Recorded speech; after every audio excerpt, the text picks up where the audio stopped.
Hello friends, কেমন আছেন সবাই? আজকে আপনাদের সাথে ডিসকাস করব আইএলটিএস এর ব্যান্ড স্কোর নিয়ে, যেটা হচ্ছে রিডিং এবং লিসেনিংয়ের উপরে।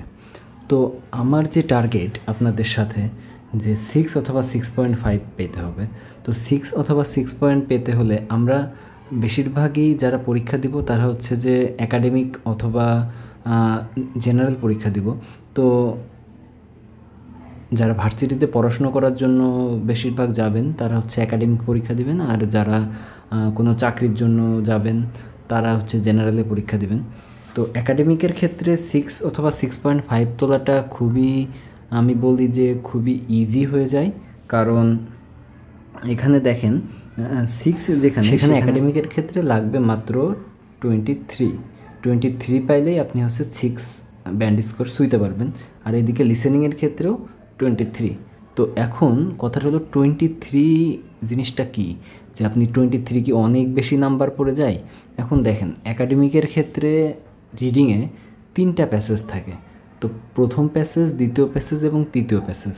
এখন প্রথম প্যাসেজটা হচ্ছে যে সব থেকে ইজি হয়। আপনি 2টা জিনিসের পরে মোটামুটি একটু ফোকাস করলেই প্রথম প্যাসেজটা আপনি কমন পেতে পারবেন। সেটা হচ্ছে যে গ্যাপ ফিল এবং ট্রু ফলস।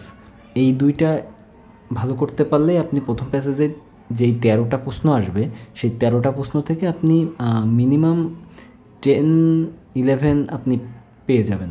আর যদি আপনি এখানেই 10 অথবা 11 তুলে ফেলতে পারেন, তো আপনার বাকি থাকতেছে হচ্ছে যে আরও 2টা প্যাসেজ। তো আপনি টাইমের সাথে মিলিয়ে যদি আপনি সেইভাবে প্র্যাকটিস করেন তো ইজিলি আপনি 23 অ্যাচিভ করতে পারবেন।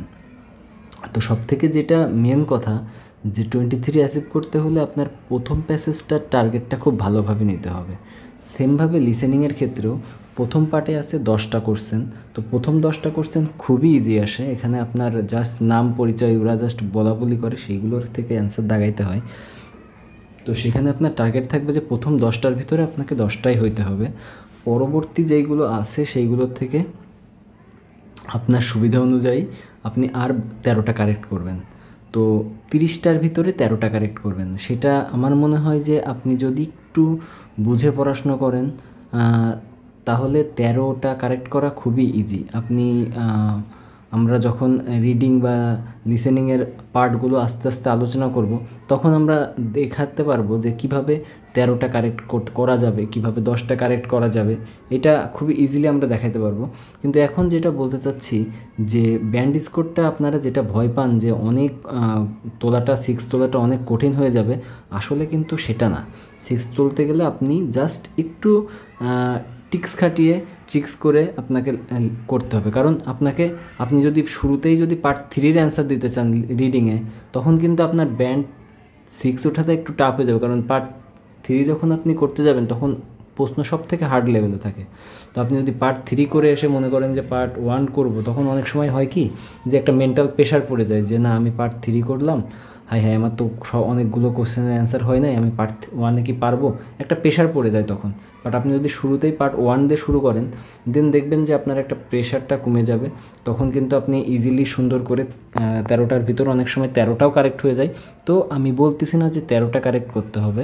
তো আপনি মিনিমাম 10 থেকে 11টা কারেক্ট করতে পারলে আপনি আপনার ডিজায়ারেবল স্কোর, যে বাকি যেই যতগুলো থাকবে সেখান থেকে আপনি অ্যাচিভ করে নিতে পারবেন। তো এটাই হচ্ছে আমার কথা। তো থ্যাংক ইউ, আজকের মতো এখানেই শেষ করছি। ভালো থাকবেন, কথা হবে পরবর্তী ভিডিওতে।